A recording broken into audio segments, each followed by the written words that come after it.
most experience with the T in LGBT, so the transgender patient population, and they are at a much higher risk of acquiring HIV, especially transgender women of color. They are at the highest risk of any socioeconomic, demographic background to get HIV.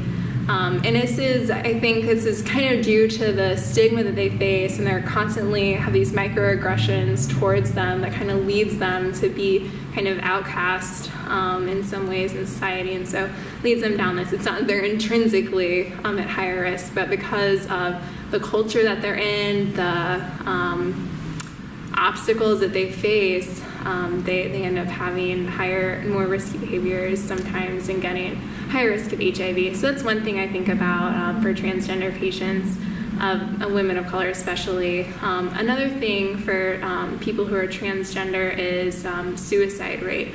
Much higher risk of suicide rate, I think more than 10 times the rate of cisgender people. So that's another thing that I always keep close in my heart and realize that, these treatments are really important, because if we don't, give them treatment, there's a much higher risk that they may lose their life.